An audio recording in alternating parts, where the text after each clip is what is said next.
ETF index mutual funds నేర్చుకుని stock మార్కెట్లో రాణించాలనుకుంటున్నారా? వెంటనే ఈ నెంబర్కి కాల్ చేయండి. నమస్తే, welcome back to Suman TV. Texas లో ఉంటున్న ప్రతి భారతీయుని వెళ్ళగొడతాం. ఫ్లోరిడా రిపబ్లికన్ పార్టీ నాయకుడి వివాదం ఏంటి? మెడికల్ డిపోర్టేషన్, అమెరికాలో ఉంటున్నటువంటి ఎన్ఆర్ఐలకు కొత్త చిక్కు. మరి L1 వీసాతో వచ్చి H1B వీసాకి change అవ్వచ్చా?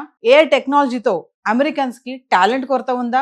H1B visa fee పెంచిన తగ్గని డిమాండ్, USA వర్సెస్ ఇండియన్స్. మరి వీటన్నిటిపైన ఒక క్లారిటీ ఇవ్వడానికి ఈరోజు మనతో పాటు ఉన్నారు special guest, founder and chairman of global Telangana association నుంచి విశ్వేశ్వర రెడ్డి గారు. నమస్తే సార్. నమస్కారం సార్, ట్రంప్ పెట్టే రూల్స్ ని ఇప్పుడు AI ఎక్స్పర్ట్స్ బ్రేక్ చేయొచ్చు అని అంటున్నారు. అంటే AI ఉంటే గనక H1B వీసా అనేది ఇప్పుడు ఈజీగా వచ్చేస్తుంది అనేది ఒక టాక్ అయితే వస్తుంది.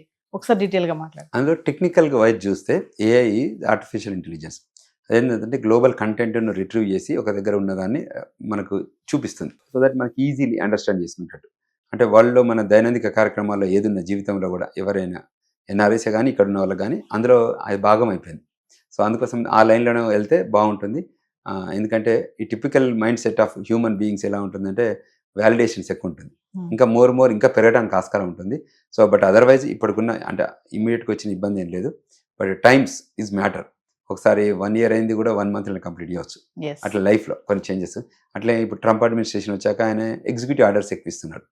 కాంగ్రెస్ సెంటర్ నుంచి వచ్చేది చాలా టైం తక్కువ ఉంది, వాటికి ఎక్కువ అంటే ఫాస్ట్గా వెళ్ళట్లేదు మార్కెట్లో. సో వాటి అడ్రస్ ప్రకారమే చేస్తున్నాం. ఇప్పుడు చాలా బాగానే అంటే స్టేబుల్ అయిందని చెప్పొచ్చు. సో హోప్ఫుల్లీ ఇంకా మోర్ రావడానికి ఆస్కారం ఉంది. ఇంకా ఏ టెక్నాలజీలో సార్ అమెరికన్స్ కి టాలెంట్ కొరత ఉంది అని చెప్పేసి అని అంటున్నారు. ఇది ఎంతవరకు వాస్తవం అంటారు? Basically you're right. ఏ సెక్టర్ ఎలా ఉంది అంటే ఇట్స్ న్యూ సెక్టర్.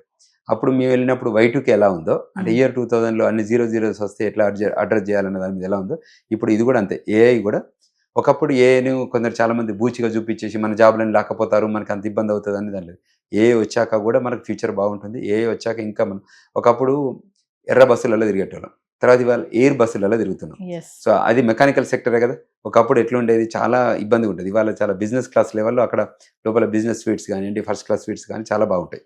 సో ఆ లైన్లో చూస్తే తప్పకుండా AI ఆపర్చునిటీస్ ఉన్నాయి. అదేవిధంగా AI ద్వారా టెక్నాలజీ ఆపర్చునిటీస్ ఉన్నాయి. ప్రతి సెక్టర్ కూడా AI లింకేజ్ అవుతుంది. దాని లింక్ AI ఆపరేటబుల్ పీపుల్ కూడా కావాలి కదా. ఊరికే AIకే మొత్తం చెప్పలేం కదా. ఆపరేటబుల్ పీపుల్ కావాలంటే వాళ్ళు నైస్ అంటే అడ్రస్ చేయగలిగితే ఇంకా బెస్ట్. ఏది టెక్ కంపెనీస్ ఉన్నాయా సార్ ఇప్పుడు AI వల్ల వారీగా కూడా వాళ్ళు ఇన్వెస్ట్మెంట్ పెడుతున్నారు అని కూడా అంటున్నారు. అది sir yes, that is also happening now because of the వాళ్ళ ఫైనాన్షియల్ క్యాపబిలిటీస్ కానీ కెపాసిటీ బేస్డ్ మీద కొన్ని AI కంపెనీలు కూడా పెడుతున్నారు. ఇక్కడ హైదరాబాద్లో కూడా చాలా కంపెనీస్ ఓపెన్ చేశారు. సో ఆ లైన్లో నేను థింక్ చేస్తే there is a lot of opportunity. అంటే H1B వీసా ఇంకా ఆగిపోతుంది అన్న ఈ టైంలో AI తో అడాప్ట్ చేసుకుంటే కనుక అది ఈజీ అవ్వచ్చు అంటారు. అంటే నేను ఏమంటానంటే you look at it 2 ways for everything. మనం ప్రతిదాన్ని ప్లాన్ A ప్లాన్ B అని పెట్టుకుంటాం కదా, బ్యాకప్ ప్లాన్ అంటాం కదా. సో సిమిలర్ లైన్స్లో ఇవి కూడా కొన్ని ఇష్యూస్ ఉంటాయి.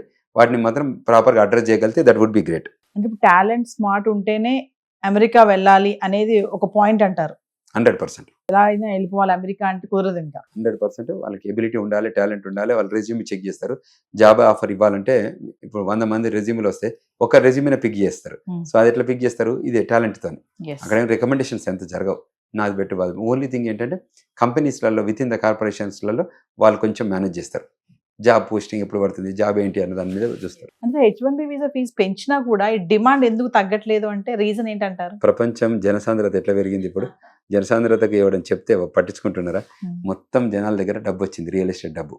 ఏం చేస్తారు వాళ్ళందరూ, బిజినెస్ ఓనర్స్ అందరూ వాళ్ళ పిల్లల్ని అమెరికా పంపాలనుకుంటారు. పెళ్ళిన తర్వాత అమెరికా పోయే వరకే మన పిల్లలు, అమెరికా పోయిన తర్వాత మళ్ళీ మా పిల్లలు. సో అంచేత వాళ్ళ ఐడియాలజీ వేరే ఉంటుంది. పేరెంట్స్ అన్ని షేర్ చేయరు. ఏదో పేరెంట్స్కి ఏది వినసొంపుగా ఉండి హ్యాపీగా ఉంటారు అనుకుంటే అదే చెప్పమని చెప్తా. వాళ్ళకి బాధ చెప్తే ఏమవుతుంది, వాళ్ళు వేరే కంట్రీలో ఉన్నారు కాబట్టి చాలా ఫీల్ అవుతారు. పేరెంట్స్ అక్కడ ఉండి అబ్బాయి కానీ అమ్మాయి కానీ ఇక్కడ ఉంటే ఏదైనా చిన్న ప్రాబ్లం వచ్చినా కూడా పేరెంట్స్ తలడి వెళ్ళిపోతారు.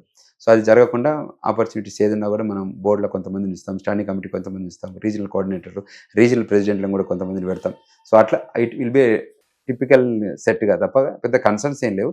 ఏదన్నా మన ఆఫీస్కి వస్తారు, మన గైడెన్స్ తీసుకుంటారు, మన అడ్వైజర్ తీసుకొని ముందుకెళ్తారు. మరి ఇంకొక సైడ్ చూస్తే అక్కడ ఎవరైతే అమెరికాలో ఉంటున్నారో జాబ్ చేస్తున్న వాళ్ళకి కొత్తగా ఇప్పుడు ఆ చట్టసభల్లో ఒక నిర్ణయం వస్తే వస్తున్నారు, H1B వీసా రద్దు చేద్దామని ఒక ఆలోచనలో వస్తున్నారని చెప్పేసి అంటున్నారు.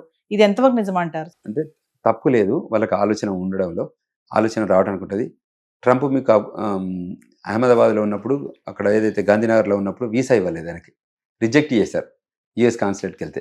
అంతకంటే ముందు అయితే సంచి కట్టుకునే తిరిగిండు మోడీ అమెరికా మొత్తం.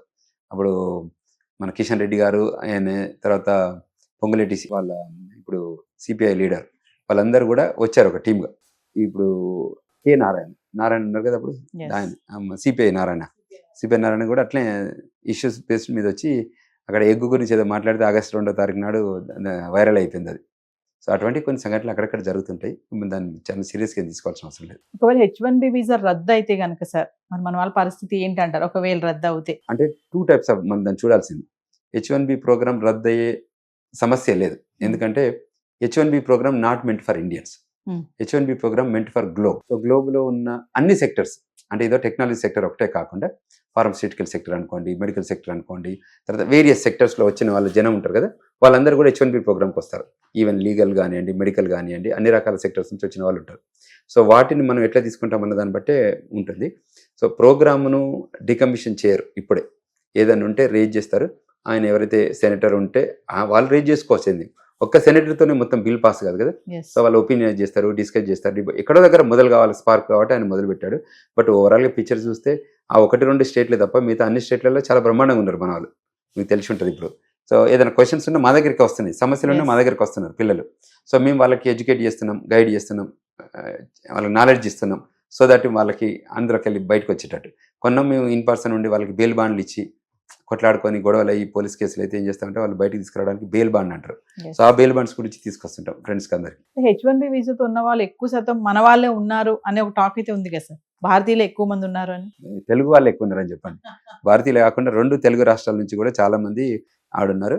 సో దానివల్లనే అంటే పాపులేషన్ ఇంకా కౌంట్ అవుతుంది. పాపులేషన్ కౌంటింగ్ బేస్డ్ మీద నెంబర్స్ రిలీజ్ చేస్తారు. సో దాన్ని బట్టి హోప్ఫుల్లీ బాగా అంటే జరుగుతుంది. ముందు సార్ ఇంకా ఎక్కువ శాలరీ ఉన్న వాళ్ళని తీసుకుంటుందా? అంటే బేసికల్గా ఏమంటుంటే మీ ఇంతకుముందు 2 చెప్పినట్టు మీ దగ్గర ఏముంది మేము అడుగుతాం. మీ దగ్గర టాలెంట్ ఉంది అనుకోండి, come over exhibit your talent.